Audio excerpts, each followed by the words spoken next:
Bonjour et bienvenue chez Les Grandes Sœurs, un podcast avec deux sœurs qui chaque semaine discutent de différents sujets portant sur l'acceptation de soi, le bien-être et différentes expériences de vie. On veut se questionner avec vous sur l'identité et la recherche du bonheur avec des conversations intimes et sans jugement. Bref, soyons toutes des grandes sœurs les unes pour les autres. Bonne écoute! Bonjour et bienvenue à l'épisode numéro 62 du podcast Les Grandes Sœurs. Vous remarquerez qu'aujourd'hui, beaucoup de choses sont différentes de l'habitude. Premièrement, je suis seule aujourd'hui, je serai votre hôte, Marie-Dominique, parce que tout comme dans le fond, Anso, moi, il y a 2 semaines, mais là, c'est Anso qui n'est pas disponible pour qu'on enregistre un podcast. En fait, Anso, elle vient juste de déménager. Elle s'est finalement trouvé un appartement. Mais ça fait en sorte que là, ça a été vraiment plus compliqué pour nous de se trouver un moment où enregistrer. C'est quand même elle qui va faire tout le montage parce que je sais même pas comment je vais y envoyer l'enregistrement d'aujourd'hui encore. Mais quand même, ça va être mon tour de faire un épisode solo. Et puis une autre chose qui est différente, c'est juste le décor. Je vous arrive tout droit du chalet à mes parents. Dans la campagne de Saint-Apollinaire. Et puis, c'est pendant la fête après-midi, je suis dehors, j'ai aucune idée, l'audio a l'air de quoi. Je porte le linge de hier, mes cheveux sont sales. Pour ceux qui regardent, je suis pas maquillée, chose que je fais pas souvent à l'écran. Mais c'est d'ici que je vous parle aujourd'hui. Fait que aujourd'hui, je vais vous faire un quoi de neuf un petit peu plus long, vu que je vous ai pas parlé il y a 2 semaines. Puis aussi, je veux parler de sujets comme plus d'actualité, si on veut. Je veux parler de ce qui se passe aux États-Unis en ce moment avec les nouvelles lois sur l'avortement, avec plein de choses qui entourent ça. Fait que je sais pas quel genre de longueur le podcast d'aujourd'hui va avoir, mais c'est quand même un sujet que ça fait longtemps que j'ai envie d'en parler. Puis on en a déjà touché un petit peu, il y a quelques épisodes quand on avait parlé là, des tabous. Comme à l'avortement, c'est pas toujours quelque chose qui est un sujet. C'est pas toujours un sujet qui est facile à discuter. Mais là, sérieusement, moi, dans les dernières semaines, ça m'en a empêché de dormir. Fait que aujourd'hui, je vous en parle. Dans l'espoir qu'après ça, je puisse passer à d'autres choses. Mais on verra bien. Donc, avant de commencer justement avec ce sujet-là, je vais vous dire un quoi de neuf. Marie, quoi de neuf? Là, ça fait quand même un petit bout qu'on s'est parlé et puis il s'est passé quand même pas mal de choses dans le dernier mois, en fait, depuis que j'ai enregistré avec Anne-Sophie. Mais c'est sûr que comparé à elle, ça bougeait quand même un petit peu moins parce que j'ai pas déménagé, mais ça, je vais lui laisser vous raconter cette histoire-là. Premièrement, parce que justement, je voudrais pas la raconter à sa place. Deuxièmement, parce que ça fait quand même longtemps qu'Anne-Sophie puis moi, on s'est pas parlé, malheureusement. On est comme en retard dans nos nouvelles puis ça. Fait que j'espère qu'elle va pouvoir se revoir bientôt. Mais bref, dans mon cas, c'était comme le début des vacances, du congé parental à Alex, le congé parental étiré qui va durer tout l'été, donc c'est sûr que c'est fun, on passe plus de temps en famille. Et puis il y a 2 semaines, en fait, la dernière fois que j'ai vu Anso, c'est qu'Alex et moi, on montait à Montréal pour fêter nos 10 ans de couple. Donc ça, je pense qu'Anso l'avait mentionné un peu. Et puis, on a comme... notre soirée, notre journée, en fait, on montait à Montréal pour une journée. Et puis, ça a été un petit peu plus chaotique que prévu. En fait, on est parti, on est allé déposer les enfants chez mes beaux-parents. On a monté, on est arrêté dîner à Drummond, on est arrivé à Montréal. Là, ben, j'avais dit à Anso, hey, je vais être là en ville, mais tu sais, juste pour une journée. Fait que si tu peux, comme, être disponible pour, je sais pas, prendre un petit verre, ça serait le fun. Fait qu'on est allé faire notre check-in à l'hôtel. Puis, elle nous a donné rendez-vous sur une terrasse à peu près 10 minutes à pied de notre hôtel. Fait qu'on était comme, clairement, on prendra pas le métro, on va juste prendre une petite marche. Fait que on se rejoint là, on s'assoit. Puis, on avait décidé de se voir avant notre réservation pour souper qui était à 7h30 parce qu'elle s'est dit, ah ben tu sais, si après ça, plus en fin de soirée, ça nous tente plus de relaxer, de retourner à l'hôtel, à la place de sortir ou quoi que ce soit, ben on se sera vu. Fait que je trouvais que c'est une bien bonne idée. Le problème, c'est que, comme tout bon 5 à 7 intéressant, ça a un petit peu dégénéré. Elle a invité du monde, des amis à elle, que nous autres on connaissait aussi. On s'est mis à prendre un verre, puis 2, puis 3, puis là, ben, on a jasé, puis il y avait de la bonne musique, puis c'était super le fun. Mais le moment crunchy, c'est que moi, je m'étais dit, bon, là, il est 4 heures, on a jusqu'à comme, notre réservation est à 7h30, fait que je me dis, on a le temps en masse. Si on quitte le bar à genre 6h45, on va marcher, on retourne à notre hôtel, on arrive à 7h, on change, puis vers 7h15, on est prêt à repartir, puis parfait, on va souper pour 7h30. Mais je sais pas dans quel monde est-ce que, pour moi, tout est à 10 minutes de marche de notre hôtel, parce que finalement, on n'est pas parti à 6h45 du bar. Évidemment que tu te mets à dire bye-bye au monde, puis là, ben là, un dernier petit verre, puis là, ben là, la dernière gorgée, puis là, ben, je viens de me commander un verre. Fait que finalement, on est parti à 7h. Fait qu'on est arrivé à l'hôtel à 7h10 en ayant presque couru. Puis là, on change comme en vitesse. Puis là, je rentre l'adresse du restaurant dans le GPS. Chose que j'aurais dû faire plusieurs heures auparavant. Ça a l'air que j'étais à 1h05 de marche du restaurant en question. Puis je suis comme, ça fonctionnera pas. Mais même avec le métro, fallait qu'on marche comme 5 minutes pour se rendre au métro. Puis on a comme 20 minutes de métro à faire. Mettons que le métro arrivait à la seconde où on arrive. Puis du métro, fallait qu'on marche un autre 2-3 minutes. Là, j'étais comme, ça y est, on va être très en retard. Puis moi, ben, s'il y a quelque chose que, ben, en fait, je sais pas si je l'ai déjà mentionné, mais que les gens autour de moi savent, c'est que j'aime pas ça, être en retard. Je pense que c'est une affaire de demers. Je sais pas, en tout cas, je sais que c'est de notre père, que Anne-Sophie aussi, en tout cas. Anne-Sophie puis moi, on retient ça. Je déteste être en retard. Ça me stresse au plus haut point. Puis pourtant, on l'a déjà établi ici. Je suis pas quelqu'un de vraiment stressé. Ah, mais là, j'étais comme, Alex! Puis là, ben, dites-vous une chose, c'est que là, il s'est bu plusieurs verres. Faut que t'appelles au restaurant, on va être en retard. Puis là, moi, je suis là, puis là, je descends les marches, puis là, je passe proche de me péter à la gueule, puis là, je suis comme, faut prendre un taxi. Fait que finalement, ben, on est arrivé au restaurant, il était 8h05, donc 35 minutes en retard, mais ça, on s'entend qu'on était un mercredi soir, mardi, on était un mercredi soir, fait que tu sais, c'est clairement pas la fin du monde, mais c'était comme nos péripéties. On est arrivé là, j'étais quasiment plus échevelée que si j'avais couru un demi-marathon. Mais bref, on a eu une très très belle soirée, on a eu un très bon souper, c'était super bon. Puis on a finalement fait une très belle petite escapade, quand même rapide, mais une belle escapade à Montréal. Puis la prochaine fois, ben je vais me rappeler que pour une raison que la plupart du monde vont se rappeler, où est-ce que je décide de louer une chambre d'hôtel, ce n'est pas le centre du monde. Donc, tout n'est pas à 10 minutes de marche de où je suis. En tout cas, il me semble que ça sonne logique, mais j'ai échappé un petit peu là-dessus. Puis sinon, aussi, mauvaise nouvelle. On était censé, moi, puis Anso, puis mes parents, puis ça, je sais pas si je l'avais mentionné, mais on était censé aller dans l'Ouest canadien, aller visiter mes grands-parents, puis on a de la famille là-bas, puis on avait prévu aller passer 2 semaines là en août, puis c'était super le fun parce que justement, Alex, mon chum, pouvait venir avec nous vu qu'il était en congé parental prolongé, notre oncle, il venait avec nous, notre autre oncle en Australie avec ses 2 filles allait venir nous rejoindre, ça allait être comme le méchant party, mais finalement, comme peut-être d'autres d'entre vous, Air Canada a décidé de canceller des milliers de vols cet été, surtout à l'intérieur du Canada puis aux États-Unis, par manque de personnel, à cause de la COVID, à cause de plein de choses. En tout cas, les raisons qu'ils ont données sont multiples et toutes aussi floues les unes que les autres, mais ça fait en sorte que notre voyage est à l'eau. Puis que, tu sais, techniquement, il y en existe d'autres vols, là, mais comme au double du prix.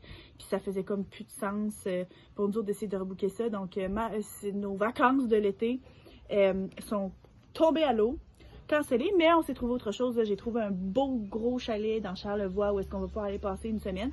C'est sûr que toute la gang ne sera pas réunie, ça va être comme moins de monde. Mais bon, que veux-tu, c'est la vie. Et puis, je me doute qu'il y a des milliers de Québécois qui sont dans la même situation que nous autres. Donc, je vous souhaite de vous trouver autre chose à faire, vous aussi, si ça faisait partie de vos plans de l'été. Mais bon, maintenant que j'ai raconté tout ça, on va plonger dans le sujet d'aujourd'hui qui est un petit peu moins joyeux, malgré que ce que j'ai raconté n'était pas nécessairement joyeux de devoir canceller des vacances, mais ça l'est encore moins que ce qui se passe aux États-Unis. Puis en fait, j'en avais glissé un mot il y a quelques semaines dans un épisode précédent par rapport à qu'est-ce qui se passe aux États-Unis. Puis en fait, si on remonte de quelques mois, il y avait des informations qui s'étaient ébruitées de la Cour suprême où est-ce qu'il y avait comme le projet de canceller Roe versus Wade. Donc, dans le fond, c'est un édit de la Cour suprême qui remonte à 1973, si je me trompe pas, qui protège le droit à l'avortement. Donc, comment ça fonctionne aux États-Unis, c'est que, tu sais, c'est comme des lois qui sont dites à cause de des choses qui se sont passées dans le passé. Donc, si, mettons, il y a des gens qui amènent des problèmes à la Cour et puis qu'il y a un certain jugement qui est porté, mais à cause des précédents qui ont été mis, donc, cette fois-ci, on a accepté qu'il y ait eu un avortement dans tel contexte. Et ensuite, à cause du précédent, il y a des lois qui découlent de ça. Et puis, pour une raison un peu obscure, en fait, c'est pas obscur, là, ça fait quand même plusieurs années, ils ont toujours essayé de revenir sur cette décision-là parce que les partis républicains qui sont plus conservateurs en général, c'est pas tout le monde qui fait partie du parti républicain qui défend ça, mais quand même, il y a des sénateurs qui sont plus conservateurs, qui sont pro-vie, donc qui ne sont pas pro-choix, qui ne veulent pas que les gens aient le droit à l'avortement. Et puis en fait, ça a passé. Ce sont les juges de la Cour suprême qui se sont prononcés là-dessus, des juges de la Cour suprême qui ont été nommés dans les dernières années, dont plusieurs qui ont été nommés pendant la présidence de Trump, qui avaient promis justement d'élire des juges de la Cour suprême qui allaient être plutôt conservateurs. Ça l'a aidé à son électorat. Et puis, ça fait en sorte qu'ils ont voté en majorité 6 contre 3 pour overturn, donc de rejeter Roe versus Wade, donc le nom de l'édit qui était sorti pour protéger le droit à l'avortement. Donc, en fait, ça ne fait pas interdire l'avortement aux États-Unis, mais ça enlève le droit qui protégeait ça pour l'entièreté du pays. Ce que ça veut dire, c'est que c'est à chaque État de décider. Un peu comme nous ici, les provinces, c'est au Québec, c'est le Québec qui s'occupe, qui est en responsable, mettons, de l'éducation ou bien de la santé. Mais là, c'est vraiment à chaque État de décider de ça. Donc, ça reste que l'avortement n'est pas interdit partout au pays, mais ça reste que de plus en plus d'États, surtout les États républicains, comme par exemple au Texas ou bien en Arizona, là, pour en nommer quelques-uns, qui, eux, vont se mettre à avoir des restrictions encore plus sévères qu'elles l'étaient déjà. C'était déjà extrêmement sévère. Déjà, l'année dernière, il y avait eu des reculs par rapport à ça. Et donc, maintenant, dans plusieurs États, l'avortement est juste complètement interdit. Interdit, tout court. Peu importe la raison. Rendu là, moi, personnellement, je pense que ma position a déjà été mise au clair il y a longtemps. Justement, dans l'épisode sur les tabous, là, Anne-Sophie, tu mettras un lien vers cet épisode-là. Que je suis très, très pro-choix. Puis rendu là, moi, personnellement, encore une fois, je pense que peu importe la raison derrière la décision de quelqu'un de mettre fin à une grossesse, c'est personnel, c'est pas des affaires à personne d'autre que le corps de la femme. Est-ce qu'il y a des raisons qui, aux yeux de certaines personnes, pourraient être plus valides que d'autres? Peut-être. Mais j'en reviens pas qu'on retourne autant en arrière pour dire qu'on enlève le droit des femmes de prendre des décisions par rapport à leur corps, en fait. Puis même moi, en tant que mère qui a 2 enfants, je suis encore plus pro-choix que je l'étais il y a 5 ans, 10 ans, parce que je me dis, la parentalité, la grossesse, la maternité, le fait d'être un parent, d'élever un enfant, de passer 9 mois enceinte, même moi qui le voulais, qui le désirais, qui avait un système de support, qui avait un partenaire, qui avait les ressources financières, j'ai tout là. J'ai tout ce que j'ai besoin pour bien m'épanouir là-dedans, puis ça se passe bien. C'est quand même freaking hard. C'est dur, là, être un parent, là. Fait que je me dis, pourquoi imposer ça à des gens qui ne le voudraient pas? Sans compter des victimes de viol, sans compter des incestes, sans compter des grossesses surprises, sans compter quelqu'un qui a 17 ans, qui a l'avenir devant soi, qui pourra potentiellement pas terminer ses études à cause de ça, sans compter du monde qui n'ont pas le support de leur famille, qui n'ont pas les ressources financières, qui n'ont pas la santé mentale ou la santé physique, sans compter des grossesses, sans compter des fois des grossesses non viables. En ce moment, là, une femme aux États-Unis, dans certains États, qui fait une grossesse ectopique, donc que le bébé se développe à l'extérieur des trompes de Fallope, à l'extérieur de l'utérus, là, qui peut être incroyablement dangereux pour la vie de la femme, il faut avoir une preuve médicale, il faut que le médecin, il faut que sa vie soit en danger à un point tel qu'elle est sur le bord de mourir pour qu'il puisse justifier ça sans que le médecin ou elle-même soit à risque de se faire poursuivre et d'aller en prison. Pour moi, ça ne fait aucun sens.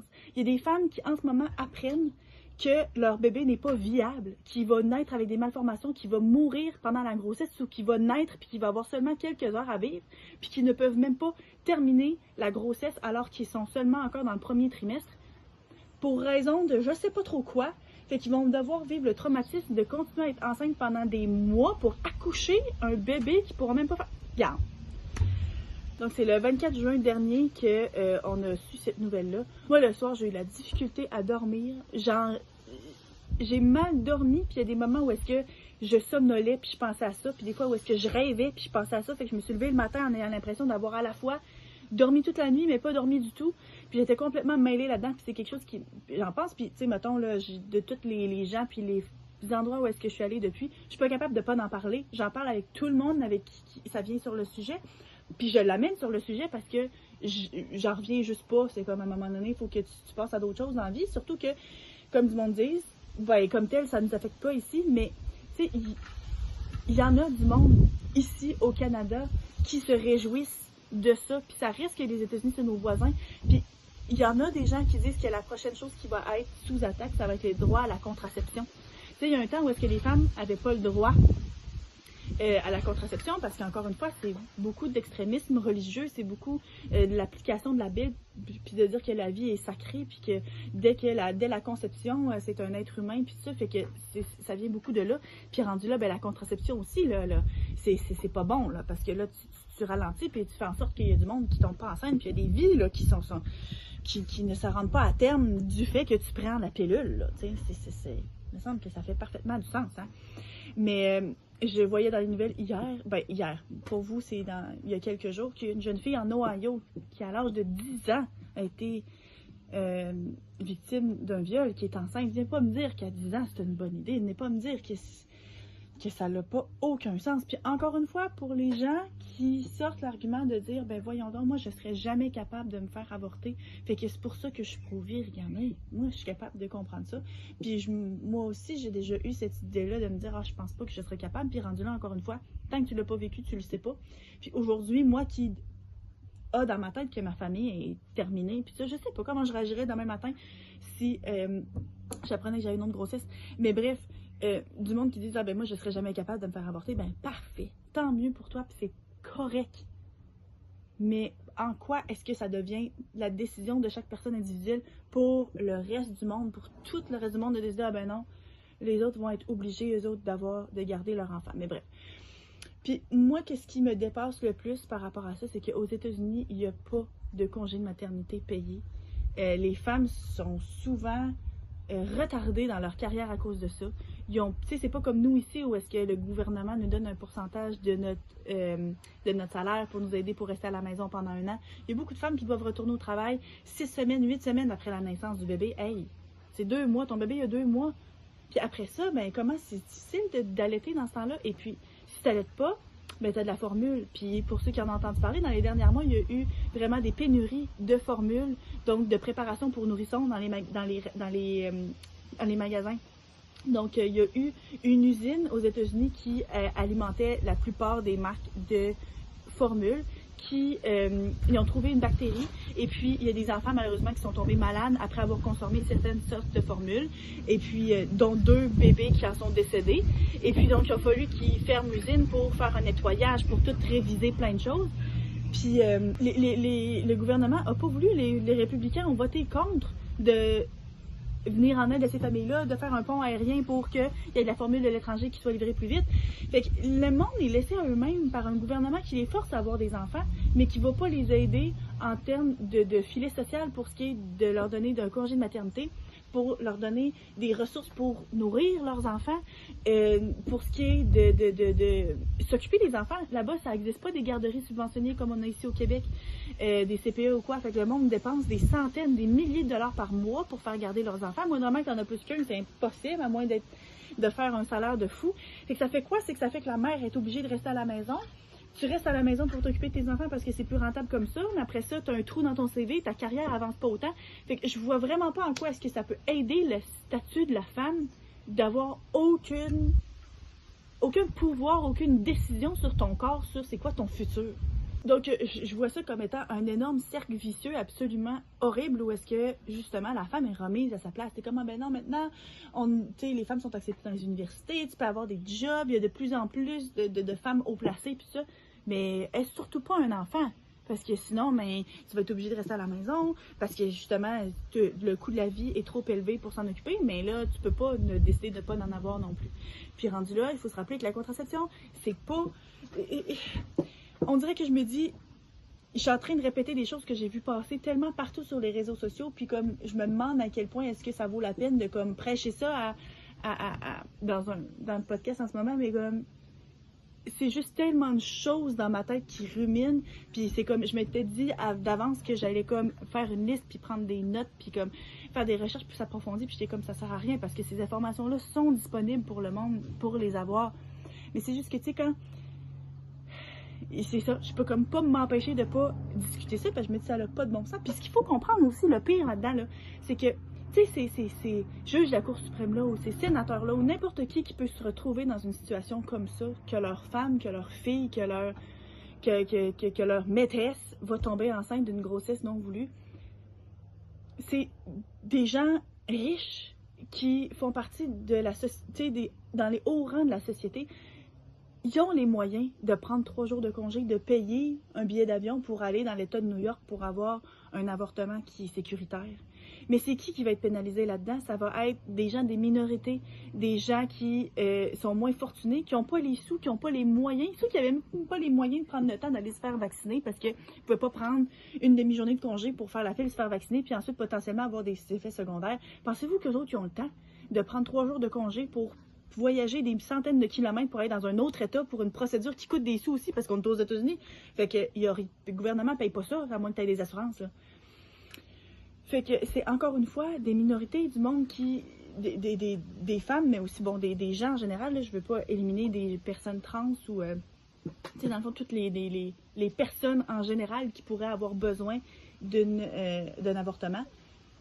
Fait que, comme tel, ça affecte les gens qui sont déjà le plus vulnérables. Puis c'est eux autres qui vont avoir de la difficulté à payer les frais d'hôpital pour avoir accouché de cet enfant-là, qui vont être endettés toute leur vie parce qu'il a fallu qu'ils, je sais pas, passent plus de temps à l'hôpital parce qu'ils ont eu une césarienne d'urgence, qui n'auront pas de sous pour pouvoir les envoyer à l'école. Puis après ça, on se demande pourquoi est-ce que certaines communautés ont de la difficulté à se défaire de certains stéréotypes. Mais justement, tu sais, comme l'exemple d'Anne-Sophie qu'on avait parlé de privilèges, tout le monde part avec des prises dans la vie, tout le monde part pas au même endroit. Fait que c'est ça qui est triste, c'est que le monde qui vote contre ça, contre l'avortement, c'est pas eux autres qui en ont besoin, c'est pas eux autres que ça va affecter. Fait que je vois juste pas. Depuis que c'est arrivé, il y a beaucoup de monde qui sort dans les rues pour protester, puis il y a vraiment des signes de plus en plus originaux qui sortent. Mais tu sais, souvent, qu'est-ce qui ressort, c'est comme des femmes qui disent « J'aimerais ça que les femmes aient autant de droits que des armes à feu aux États-Unis. » Tu sais, les femmes ont moins de droits que des armes à feu parce que dans les mêmes journées qui ont suivi le renversement de Roe versus Wade, c'était la loi qui a refusé, dans le fond, de s'immiscer, puis ils ont interdit que de restreindre, dans le fond, le port d'armes dans des endroits publics. Donc, autant que ça recule du côté des droits de la femme, mais les armes gagnent quasiment plus de droits parce que rendu là, il n'y a aucune restriction qui s'est ajoutée malgré toutes les protestations qui sont arrivées dans les derniers mois justement à cause de la tuerie dans l'école primaire.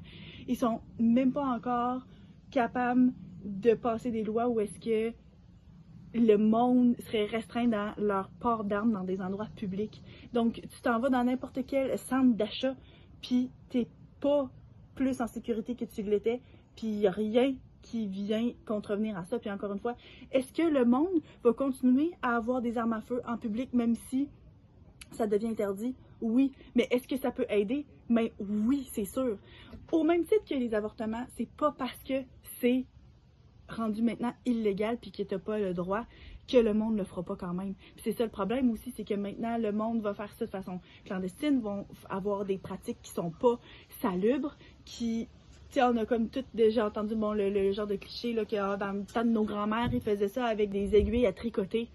Le nombre de femmes qui vont souffrir puis qui vont peut-être perdre la vie à cause de ça parce que t'es rendu au point où est-ce que t'es désespéré, là. Il y a du monde, tu sais, un enfant, puis ça, une grossesse non désirée, ça peut être tellement difficile pour plein de raisons. Puis il y en a aussi des femmes là, qui vont subir de la violence conjugale parce que leurs conjoints ne veulent pas qu'ils le gardent non plus, là. Fait que, rendu là, je pense que de réglementer le corps des femmes, le corps de peu importe qui, ça vient pas aider la situation du tout. Il y avait une sénatrice qui avait demandé clairement, et puis il avait dit ok, est-ce que vous êtes capable de me nommer une seule loi qui vient réguler le corps de l'homme sans son consentement? Puis il y en a aucune. Puis rendu là, tu sais, faut pas blâmer les hommes en général, clairement, c'est pas les hommes en général qui pensent ça, mais d'un autre côté, ça reste que c'est une majorité d'hommes qui a voté. Ça, des hommes blancs et riches qui ont voté contre l'avortement.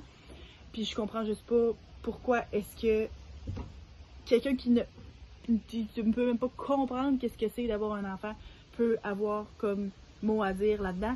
Puis rendu là aussi, c'est le silence de beaucoup d'hommes qui parlent beaucoup là-dedans parce que c'est pas juste une question de dire, OK, ben là, c'est aux femmes que ça appartient, ça c'est vrai, mais comme si les hommes ne se mettent pas à se joindre à nous là-dedans en essayant de dénoncer ça puis de dire à quel point ça n'a pas de bon sens, clairement, notre opinion à nous pèse pas assez fort dans la balance. Fait que, tu sais, je pense que c'est à tout le monde d'essayer d'avoir une voix là-dedans pour se démarquer de ça parce que justement, ça le dit, hein, peu importe c'est qui, même du moment où est-ce que l'enfant naît, s'il y a quelque chose puis que tu as besoin, mettons, d'une transplantation, bien d'une transfusion de sang ou quoi que ce soit, n'importe qui, je sais pas moi, tu sais, t'as un jumeau, t'as un frère, t'as n'importe qui autour de toi qui a besoin, mettons, d'une partie de ton foie, il y a jamais personne qui est obligé de faire ça avec son corps parce que on est le maître de notre propre corps. Donc, tu peux décider de te sauver toi par-dessus quelqu'un d'autre. Mais pour ce qui est de ça, par exemple, la femme ne peut pas prendre la décision pour son propre corps.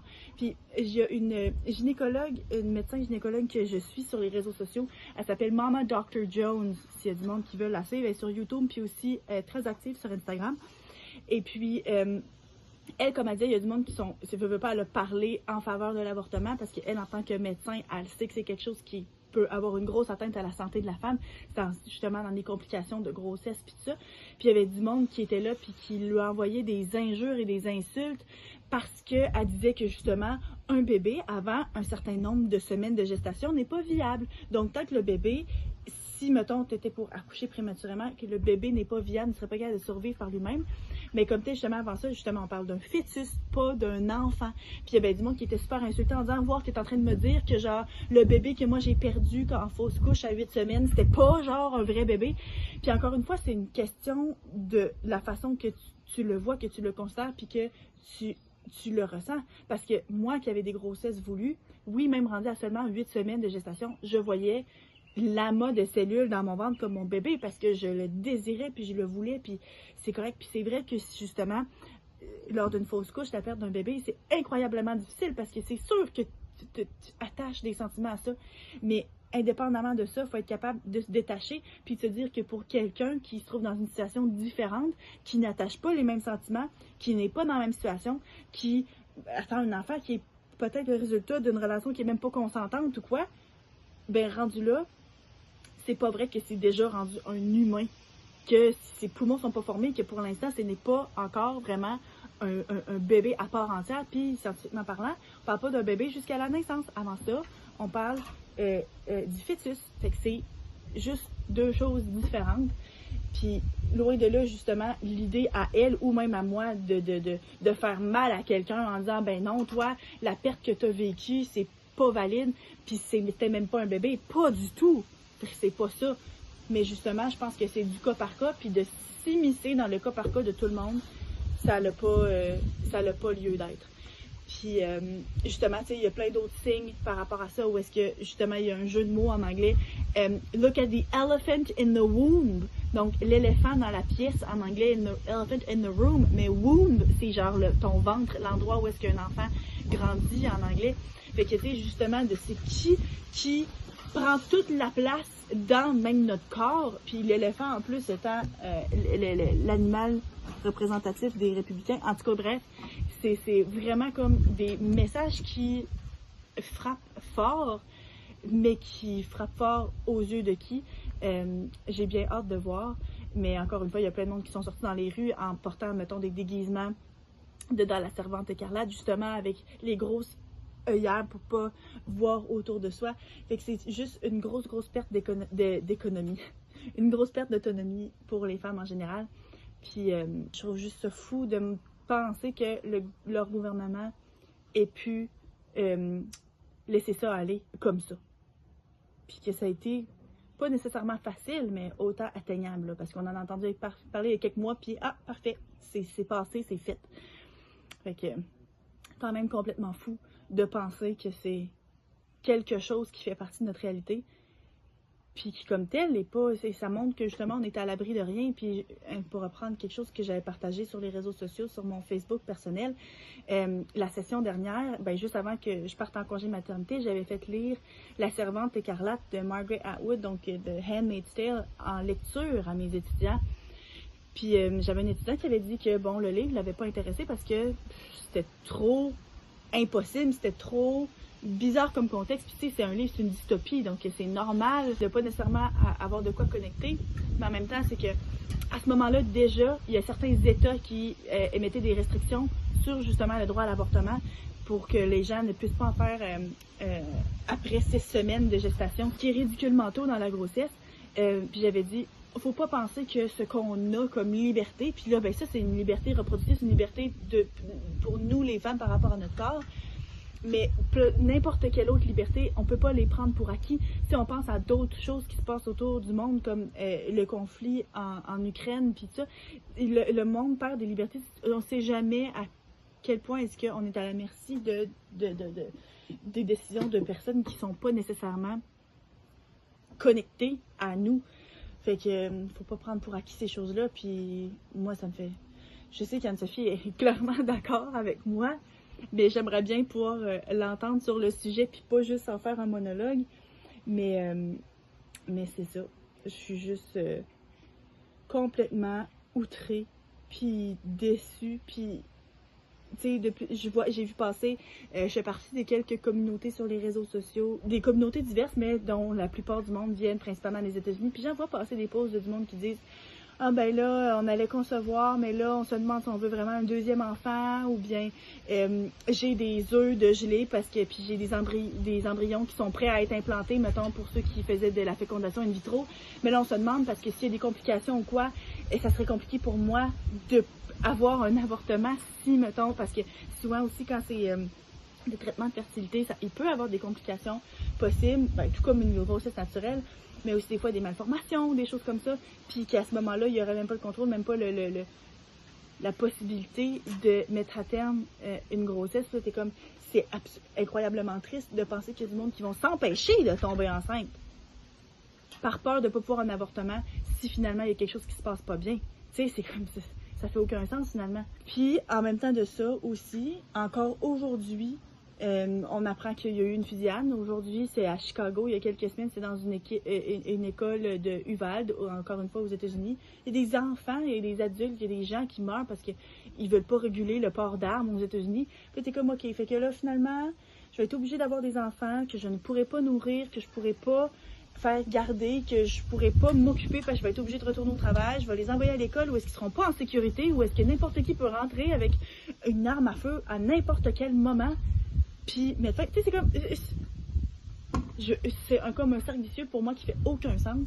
Puis, tu sais, mettons justement, là, je racontais le fait que là, notre voyage dans l'Ouest est annulé, puis sur le coup, on était comme, bon, ben par quoi on remplace ça? Est-ce qu'on essaie de se trouver comme une petite semaine de vacances? On pourrait aller genre à New York ou à Boston, ou bien à Cape Cod, ou bien, tu sais, à Old Orchard. Puis j'étais comme, moi, je m'excuse, mais j'ai aucun intérêt, j'ai aucune envie de mettre les pieds aux États-Unis. Parce que je me dis, on dirait que j'étais encore trop fâchée. Puis clairement, c'est pas la faute à personne, c'est pas la faute aux petits commerçants chez qui j'aurais peut-être bien mangé sur le bord de la plage. Mais ça me fait capoter. Puis c'est-tu juste moi qui capote autant avec ça? Je sais qu'autour de moi, tu sais, mettons dans ma famille immédiate ou même mon chum, j'en reviens comme pas.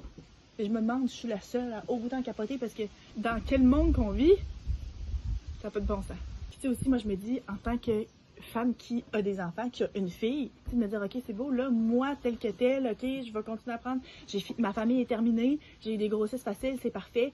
Je me mets sa pilule pour le restant de ma vie jusqu'à ma ménopause. Personnellement, non, ça m'affecte pas. Mais moi, ma fille, là, qui a en ce moment 6 mois, là, si ça change pas, qu'est-ce que ça fait, elle, dans 16 ans, dans 18 ans, dans 25 ans, peu importe quand, qu'elle se retrouve dans cette situation-là, t'es comme, ça n'a pas de bon sens, là. Les gens autour de moi, les jeunes filles à qui j'enseigne, c'est comme, pas juste moi à considérer là-dedans non plus, fait qu'il y a plein de familles qui vivent ça, puis c'est juste ridicule. Juste absolument, absolument ridicule. Fait que bon, je pense que j'en ai peut-être assez parlé. Parce que là, je m'emporte et je me rends émotive, chose qui est déjà arrivée dans les dernières semaines, là, mais que voulez-vous, j'ai beau en parler, je finis pas par en revenir. Mais je vous invite à vous informer par rapport à ça. C'est sûr que, encore une fois, nous autres, ici, pas qu'il n'y a pas grand-chose qu'on peut faire, mais c'est des choses à surveiller. Puis ça risque de s'informer par rapport à ça, ou ne serait-ce que, justement, quand ça vient sur le sujet de conversation, d'être capable d'en parler puis de dire, hey, la pilule abortive, ok? Il y a plusieurs façons d'avoir un avortement, puis quand t'es assez tôt dans ta grossesse, tu peux prendre une pilule qui t'aide à éliminer comme le bébé. Puis il y a du monde qui pense que ça, ce n'est pas un avortement, mais ça l'est quand même aussi. Fait que aux États-Unis, là, ils disent maintenant que si c'est le genre de choses, le genre de procédure ou le genre d'achat, là, comme la pilule que tu peux avoir à faire, qu'il faut comme arrêter d'utiliser les applications. Tu sais, il y a beaucoup d'applications qui existent pour pouvoir suivre ton cycle, puis savoir quand est-ce que c'est quand ton ovulation, puis comme savoir c'est quand est-ce que tu vas avoir tes règles, ça fait même que tu peux rentrer les informations. Il y a du monde qui utilise ça pour savoir quand est-ce qu'ils vont avoir leur menstruation. D'autres monde qui utilisent ça pour, mettons, suivre leur température corporelle pour aider à la conception. Ils disent d'arrêter d'utiliser ça parce qu'après ça, c'est le genre d'application où est-ce que les données peuvent être utilisées par le gouvernement qui peuvent revenir contre toi si tu as besoin d'un avortement pour prouver que tu étais enceinte si, mettons, l'application le sait. Imagines-tu? Ça n'a pas de sens. Tu sais, quand tu dis que là, aussi, on parle depuis des années aussi de la sécurité, puis de la sécurité des informations sur Internet, puis comment est-ce que ce que tu partages sur Facebook ou bien sur les réseaux sociaux va venir contre toi. Mais là, si tu te réveilles demain matin, tu te rends compte que tu es enceinte, puis que c'est une surprise, que tu t'es fait violer ou quoi, puis tu appelles ton ami, tu la textes en pleurs, tu lui envoies un message par Messenger en disant « Oh my God, faut que tu viennes me voir parce que j'ai besoin d'aide. » Tu pourrais même pas faire ça parce que comme ça pourrait, les informations pourraient être tracées puis utilisées contre toi. Dans quel monde de Big Brother est-ce qu'on vit? Ah, en tout cas, ça fait 4 fois que je dis que j'arrête d'en parler, mais je repense toujours à quelque chose d'autre que j'ai lu, que j'ai vu sur le sujet, puis je repars sur une lancée. Mais là, je pense que c'est vrai. Je vais arrêter de parler de ça. Mais j'aimerais vraiment ça savoir dans les commentaires ou bien en message privé aussi peut-être parce que encore une fois, c'est un sujet qui reste tabou dans notre société. Votre opinion, oui, mais aussi vos expériences par rapport à ça. Comment vous vivez ça? Est-ce que ça vous affecte la moitié de moi? Est-ce que vous avez déjà été dans une situation où vous avez considéré avoir un avortement ou même l'avoir? Encore une fois, je sais que c'est le genre de choses que vous pouvez partager puis qui est très personnel. Mais tu sais, en même temps, d'un autre côté, ça montre à quel point c'est quelque chose qui est normal, qui fait partie de la vie puis qui ne devrait pas être aussi mal vu parce que, encore de nos jours, même si c'était rendu légal, ça restait quelque chose de tabou que les gens disaient, ah ben là, faut, tu sais, quand même, là, moi je suis pour l'avortement, mais quand même, il faut pas utiliser ça comme moyen de contraception, là, tu sais, de voir ça de façon aussi négative, de façon aussi péjorative. Puis rendu là, justement, je pense que c'est propre à chacun le chemin que tu fais pour en arriver à terminer une grossesse ou à ne pas le faire, puis qu'il n'y a pas personne qui devrait être là pour pouvoir te juger. Fait qu'en fait, c'est ça. J'aimerais avoir vos opinions. Qu'est-ce que vous en pensez? Si c'était le cas, si ça venait qu'à changer ici au Canada aussi, comment ça vous affecterait? Fait que j'aimerais beaucoup ça vous entendre dans les commentaires. Je n'ai aucune idée. L'épisode d'aujourd'hui va être de quelle longueur? Initialement, je pensais que Anso allait pouvoir amener un point de son côté, puis clairement, mais elle aurait eu des idées à me partager elle aussi par rapport à ça. Mais ça faisait trop longtemps que j'avais envie d'en parler. Donc, ça va être ça pour moi aujourd'hui. Dans 2 semaines, Anso puis moi, là, je vous promets, j'espère vraiment faire une promesse qu'on va pouvoir tenir, mais je vous promets que ça va être un épisode de nous deux. Je sais pas du tout de quoi on va parler encore, parce que, comme je l'ai dit plus tôt, ces temps-ci, l'organisation manque un peu par mon background de toile noire. Mais j'espère que vous passez un bel été, et puis on se voit dans le prochain épisode. Bye!